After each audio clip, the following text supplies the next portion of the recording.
the cynicism affects not just the thinking, but also the emotional well-being of so many students. And I think we're really suffering a could almost look fatal level of cynicism.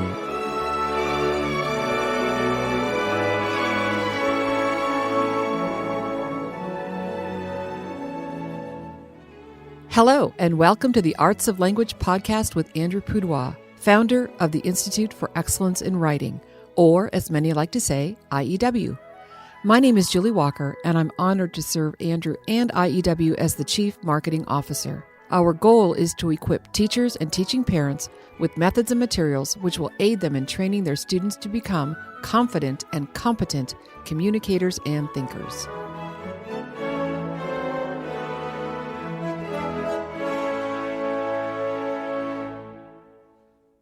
So, Andrew, it is with a little bit of jealousy, but great enthusiasm that I get to share. We get to talk to someone today who was actually published on Education Week. Yes.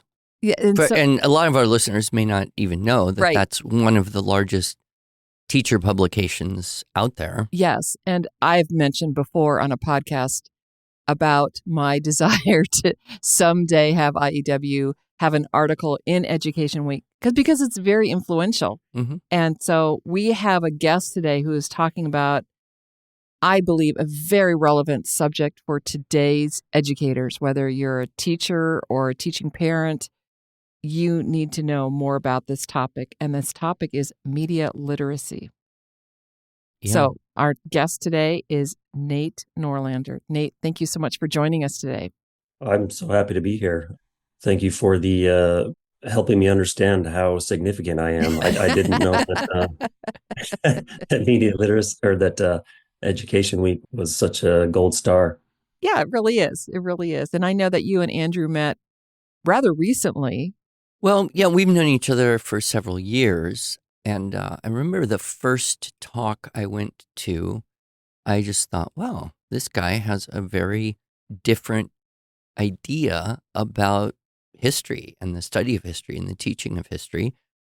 And then we got a chance to spend more time together. I still have very fond memory just last April of being with you in Juneau, and we got to walk up to the Mendenhall Glacier in the park, and it was a stellarly beautiful day.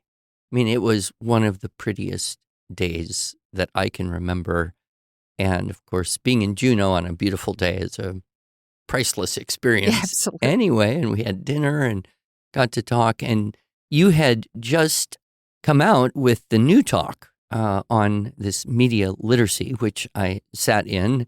And aside from a couple of very small technical problems due to the room, I was fascinated because I have been feeling increasingly this tremendous frustration. I think a lot of people do.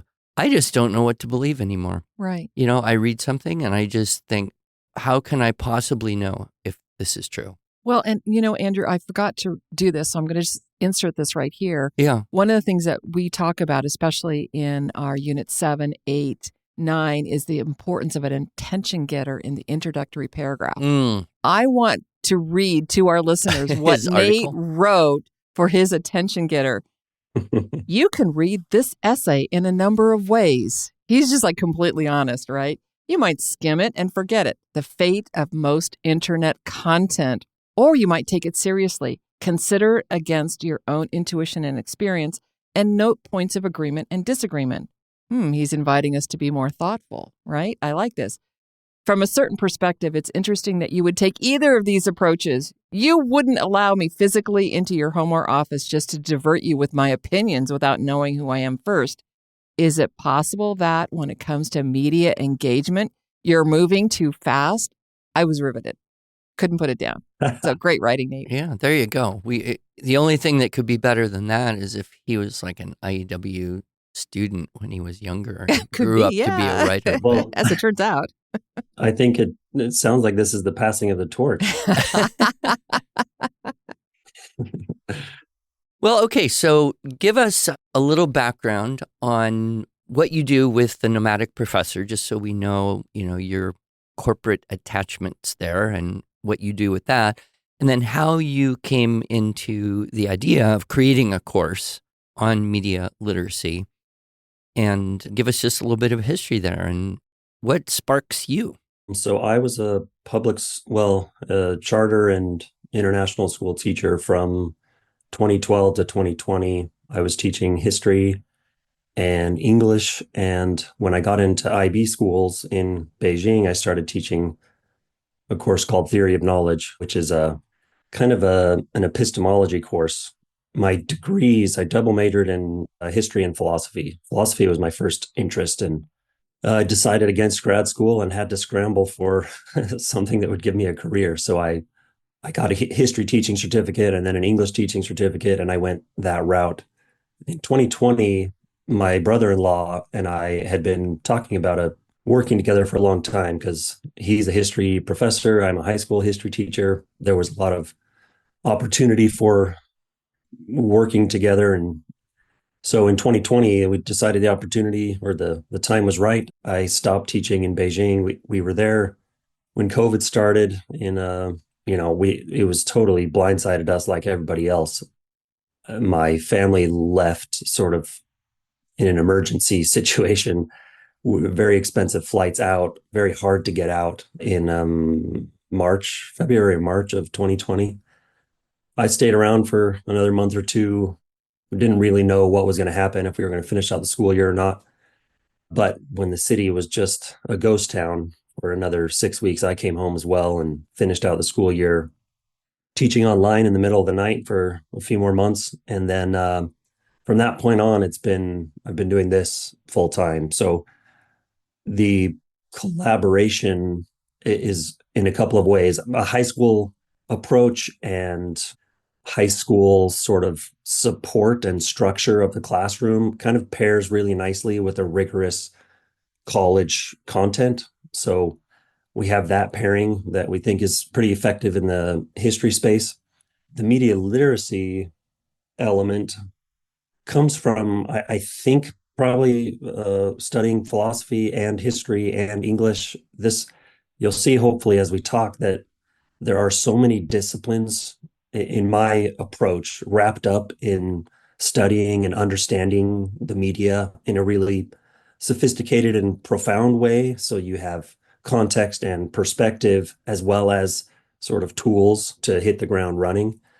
And I think that approach just sort of stems from those studies of history and philosophy, and kind of getting behind the surface of what's going on, and asking the right questions about the sources we come across. So I'll pause there, but I'd love to get into what I mean by the most effective approach being coming at it from lots of different disciplines.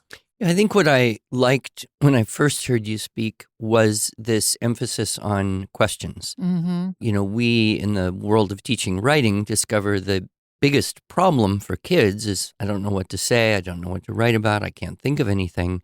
And the doorway they have to get through is to be able to ask themselves some good questions. So I felt a particular alignment with your approach, which was not, here's all the information, remember it and we'll test you, which is so much of our experience.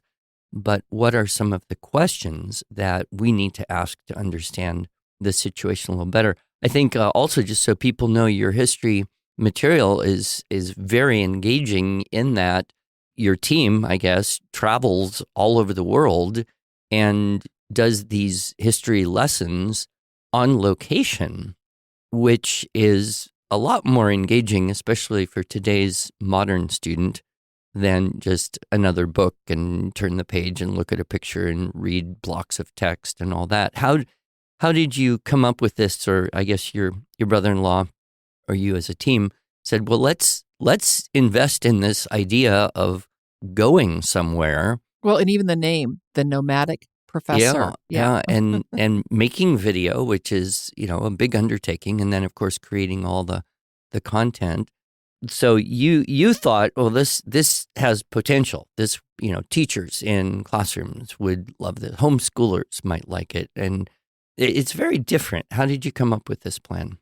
Yeah, so the partnership works well because of our different emphases. My emphasis is, like I said, on structure and scaffolding and comprehension, teaching the students to read sources, get below the surface, all this stuff that requires that the students have something to look at, something to investigate. So while I do original document lessons and we try to get below the surface of primary and secondary sources, and all that translates very well into understanding the media, my business partner's emphasis is on rigorous content. And so that part of the business is totally original to him. That's what he brings to the table. He started a YouTube channel in 2016 called The Nomadic Professor, where he traveled the world and recorded on location lectures, posted them to YouTube, and integrated them into his.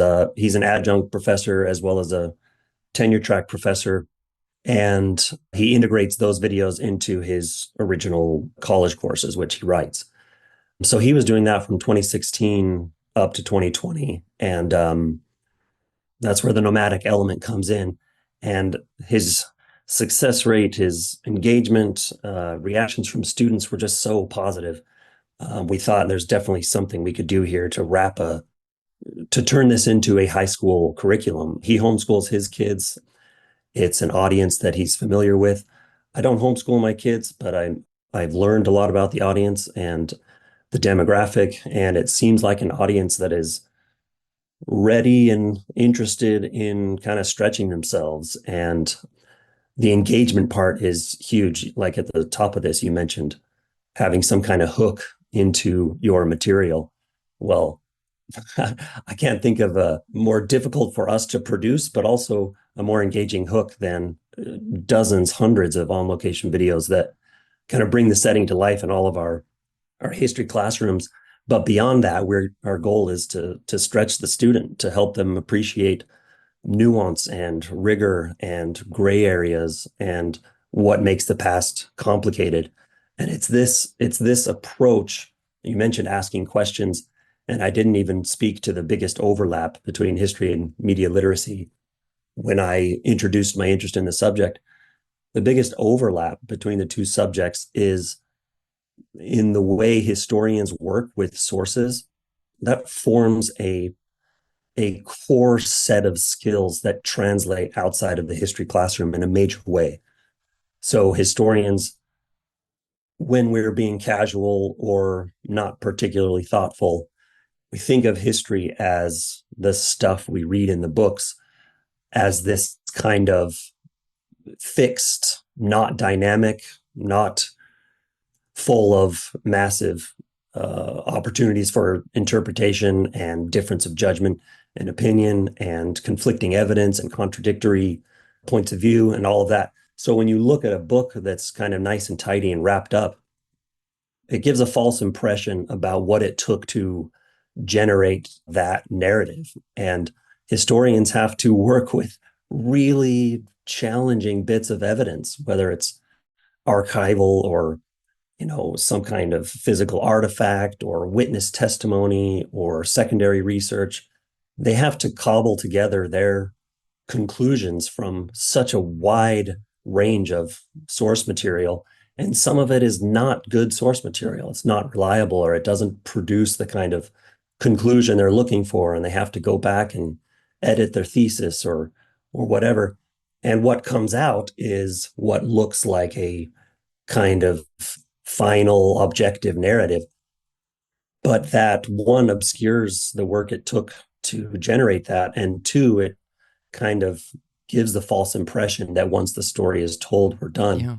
So anyway, that ability to work with primary and secondary sources to generate a defensible conclusion, that's the area that we just love to work in. And those skills translate so well to other subjects, other disciplines.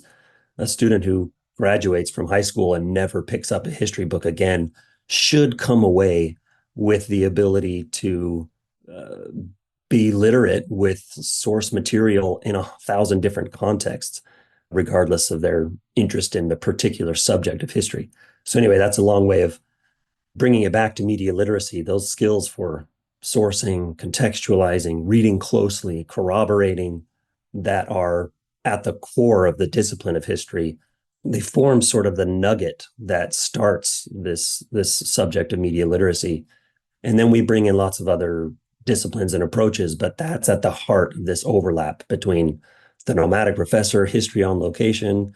What does that have to do with, journalism, the news, the media, advertising, and all of that?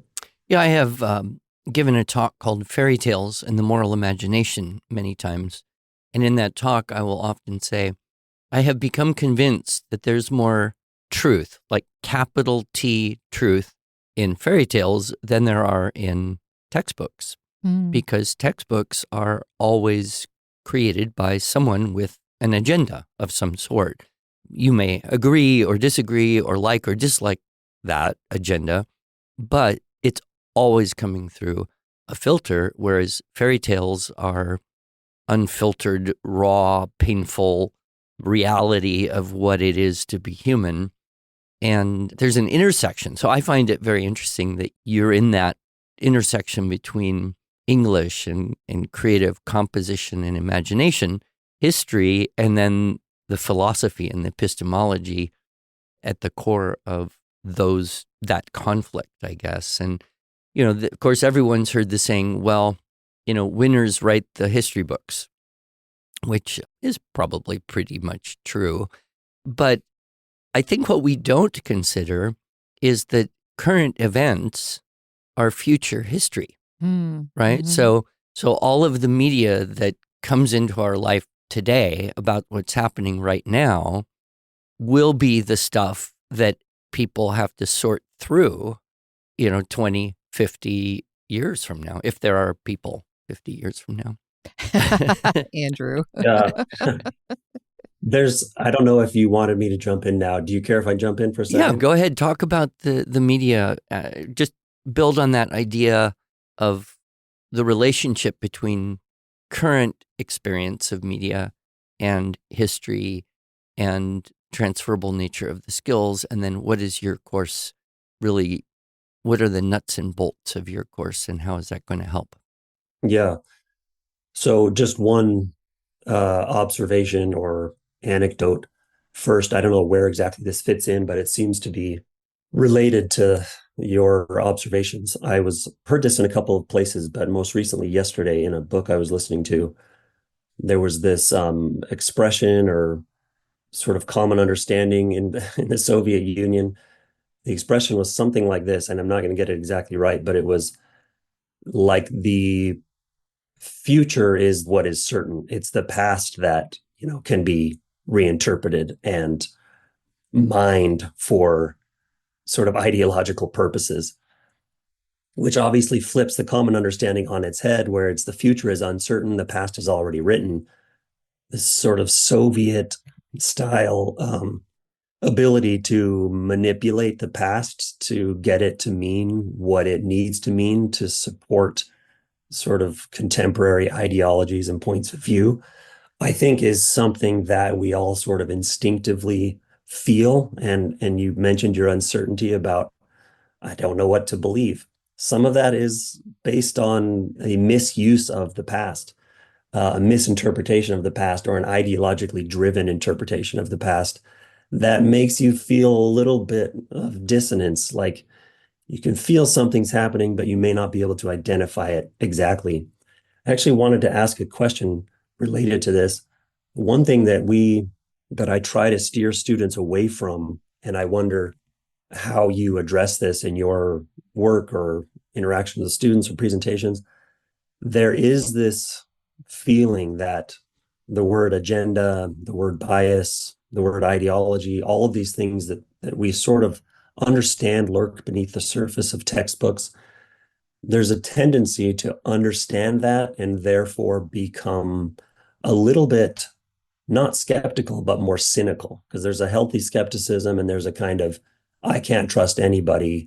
Nobody's right. Everybody is out to get something for themselves, kind of cynicism that I think is not productive, even though it's understandable. So we have this simultaneous task of breaking down people who might automatically trust a source simply because it's published. We got to break that down a little bit, but avoid going so far as to give the impression or build up a set of values that reject all authority, don't recognize any agenda or bias as legitimate, or don't know how to incorporate that into a full judgment. There's just a reject or embrace kind of knee-jerk reaction. That was my thought as you were talking about the fairy tales versus textbooks, is we work hard to help students be sophisticated in their judgment, but to avoid a kind of cynical rejection of every possible claim and source. Is that a concern that you run up No, against? you're spot on with that, because the cynicism is toxic, and it affects not just the thinking, but also the emotional well-being of so many students. And I think we're really suffering a widespread, contagious, could almost look fatal level of cynicism in high school age students today. And then they grow up and become young adults who move everywhere with that kind of. So that line between healthy skepticism and hopeless cynicism, it's such an important area for growth. And we all want to believe people. I mean, there's an instinctive desire to just trust whatever someone says is true. And it's very jarring. It's very almost disorienting to the mind, the soul, when you discover intentional deceit. And it's hard to accept the fact that someone deceived you for a ignoble purpose, for their own gain at your expense. And it's just so painful. We want to reject that and pretend, no, it didn't happen. And I think this is one reason why perhaps books that help us deal with this in a fictional environment are really helpful as well, all the way from Aesop Fables with The Deceptive Fox to 1984 and The Memory Hole.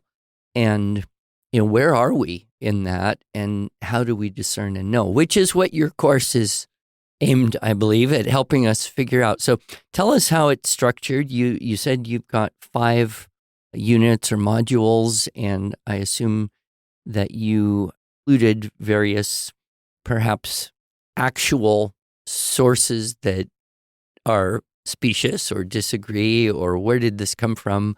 So give us an overview of how this course works, because I think there'll be a lot of people. And of course, this intersects with us hugely because we teach research, and it's an important part of the general big skill of composition.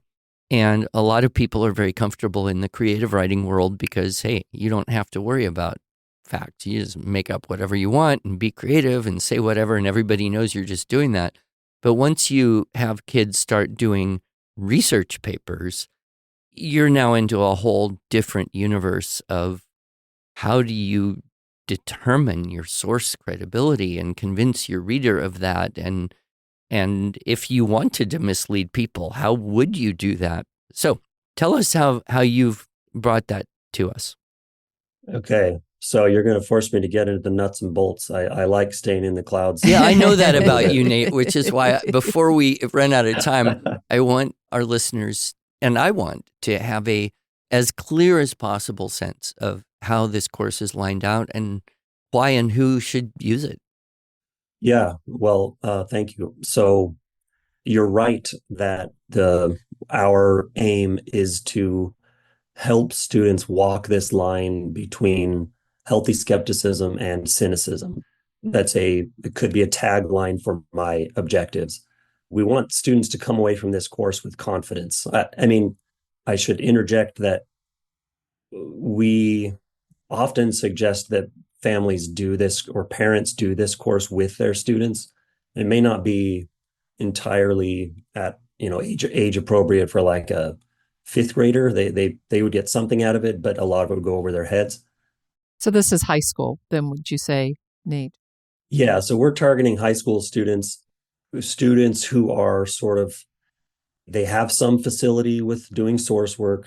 They have written some papers in the past. They might be thinking about, what are they doing after high school? They might be getting more attuned to media arguments, political or scientific or otherwise, or they're having conversations with their friends about things that matter and whatnot. So we're targeting that group. But I bring that up just to say that I think this is probably a course or a skill, at least, that adults weren't raised with, because the internet is new enough that most of us, I'm in my late 30s. I didn't grow up with the internet. I had dial up as a teenager, but in terms of the way it's being used today, it's new. So adults could benefit from experiencing, learning how to deal with sources on the internet. You mentioned, you're probably a very sophisticated reader, Andrew, but it's confusing. Being online is confusing. And so some of these things could help, I hope. So the way the course is structured, we have 5 units. It's a 1 semester program. If you do, 2 to 3 lessons per week, it could easily be stretched further because some of these are very condensed. And so we'll do like 1 or 2 source activities. But in a given setting, you might say, this wasn't enough. I kind of get it, but I need to do 3 more source activities. And it could be stretched beyond a semester. But in terms of the way we've structured it and built it on our platform, it's a 16-week course, half credit, kind of English language arts elective. The 5 units include our foundational unit starts kind of abstract, and then we build toward the concrete skills. But we start abstract enough that we can kind of help students develop a very broad and very deep understanding and perspective of what they're moving into. So that includes principles from philosophy, from psychology, from technology that will kind of help contextualize things like an emotional reaction versus a reflective take on something. What is the research on how we react to emotive headlines and things like that? That all comes, it's a bit more abstract because we are talking about things like psychology and technology as opposed to what do I do when I'm on Google? So we start there in our unit on fundamentals. Our second unit is also broad, but you could think of this kind of like a pyramid, starting with a very wide foundation with the fundamentals, and then we're going to kind of a step at a time move toward the point, which is right at the end. Our second unit is history. I feel like it's important for students who are just starting to engage with the media or maybe have been on social media and other platforms for a long time to have an understanding of where we've been, and that provides perspective on today's media. What were newspapers in the 1700s? Is a website, a digital newspaper? Is it something different? Who's the audience? How is it funded? What does the advertising economy look like, and how did that come about? How did we reach a place where news matters 24 hours a day instead of, once a day or a couple times a week? And how does that influence our values, our judgment, our sense of perspective, and what we can and can't influence, the pressures to be informed? All this stuff there's a way to contextualize it and provide perspective historically that allows us to arrive at 2024 feeling like, okay, I'm making a decision, an intentional decision about the media I consume, and I know how we arrived at this place historically. There's just something intangibly confidence building about knowing that. Our third unit is on politics.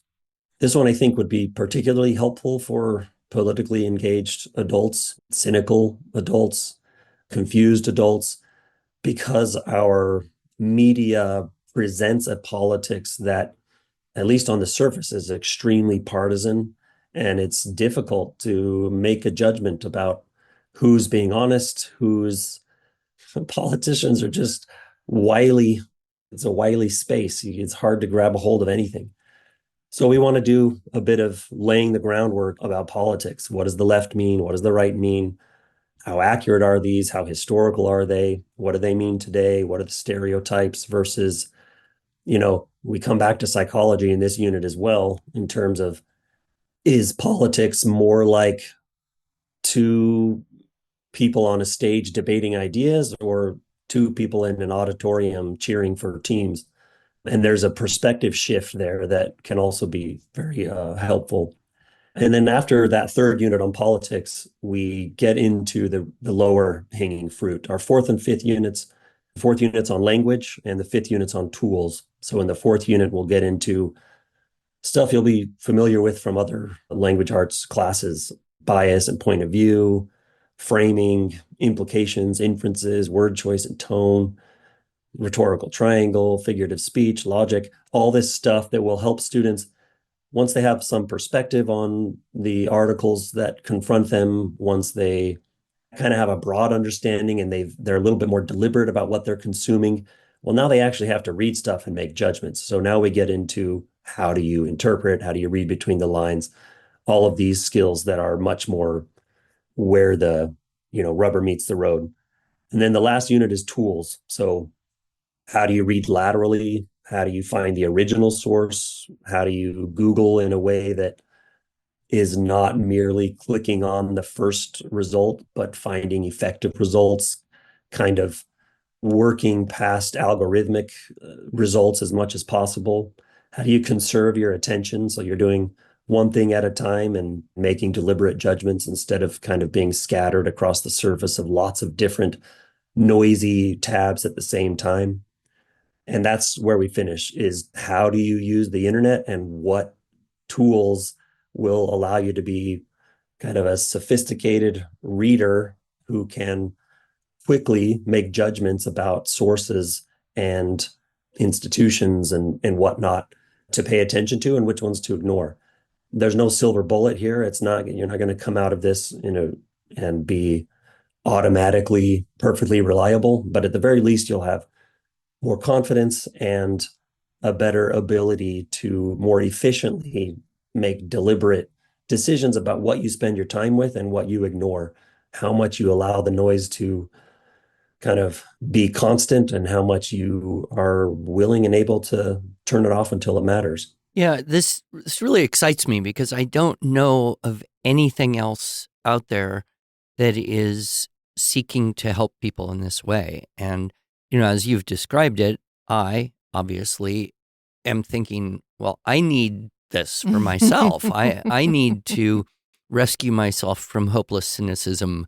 I need these, better reading skills and ability to sort and make better judgments, even though I know I'm not going to always judge perfectly, especially as to the veracity of something you read. You're just kind of at the mercy of. And it reminds me of that old idea of rhetoric as, is it a tool or a weapon, right? Yeah. The early argument, the early Christians said, well, rhetoric can be used to deceive people. Therefore, should Christians study rhetoric? And it was a debate. And the end of it was, yes, we should, because Christians of all people should be able to use rhetoric in a positive way.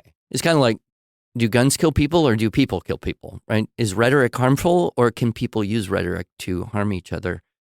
And so a lot of our audience here, I think, are very concerned about equipping their young people and themselves to be able to use the tool well and to perceive when that tool is being used in a harmful way, either against them directly or, a way that is selfish and therefore harmful to society.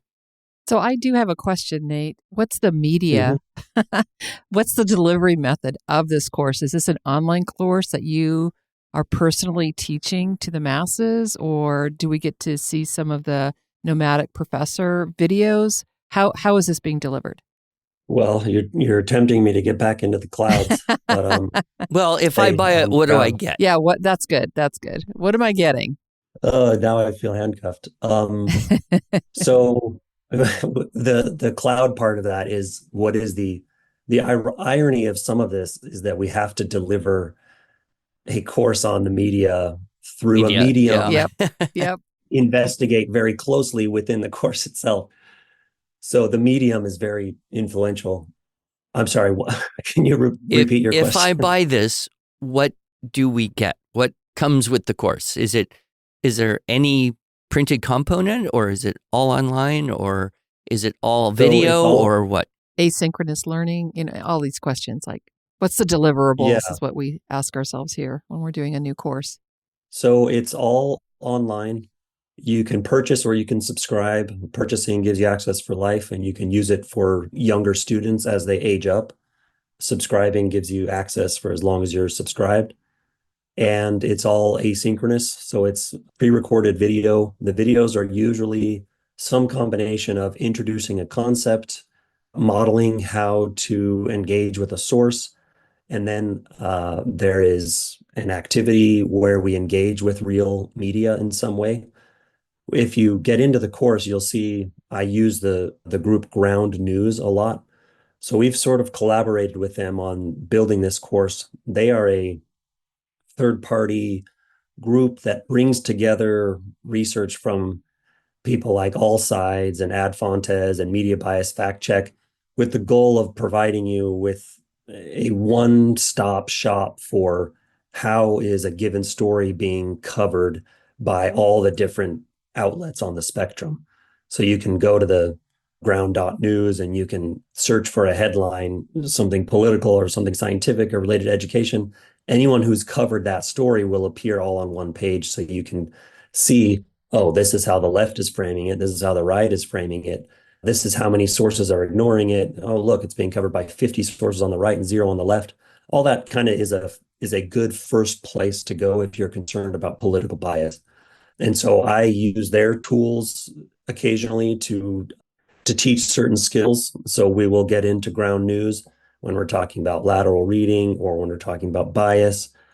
So we'll reference them and we'll get some real life articles from, current events and the headlines there.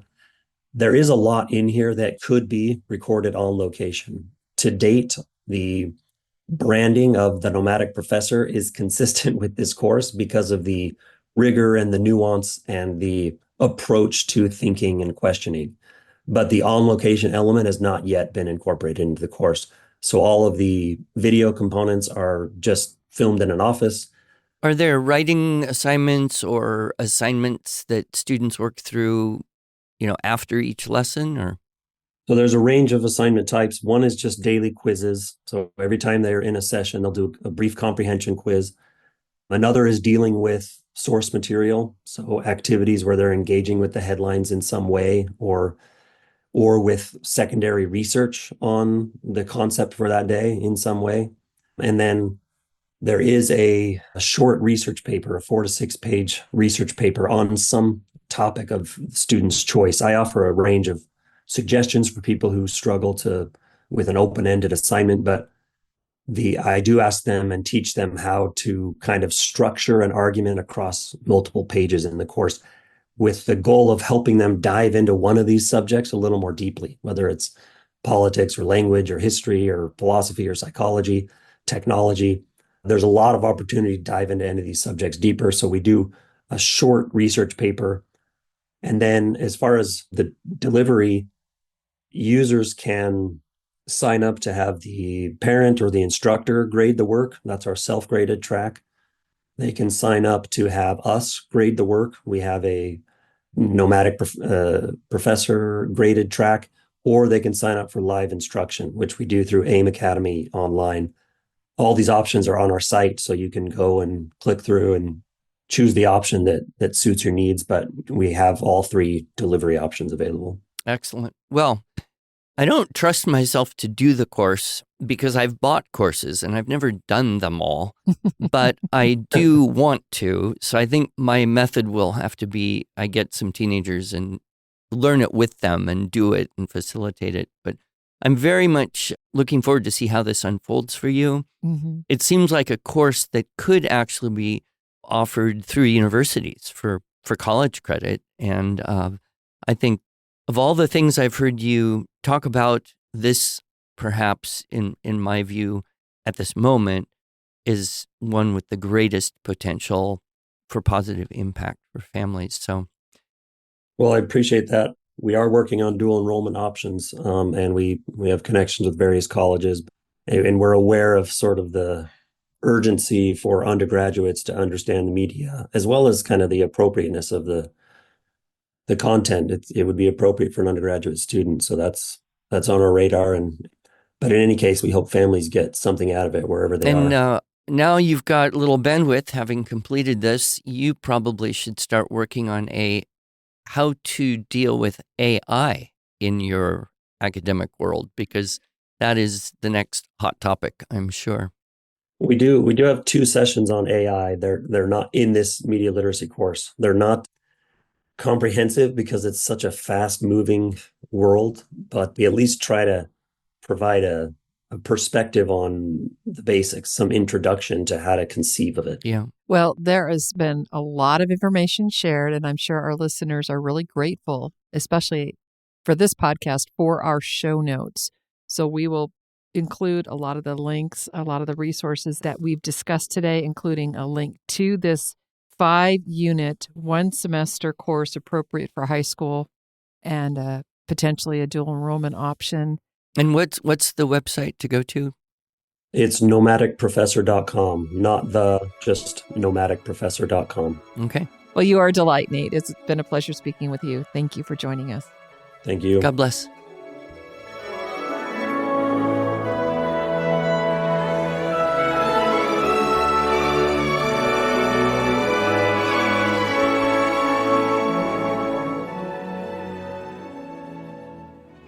Thanks so much for joining us. If you enjoyed this episode and want to hear more, please subscribe to our podcast in iTunes, Stitcher, or Spotify, or just visit us each week at iew.com/podcasts. Here you can also find show notes and relevant links from today's broadcast. One last thing, would you mind going to iTunes to rate and review our podcast? This really helps other smart, caring listeners like you find us. Thanks so much.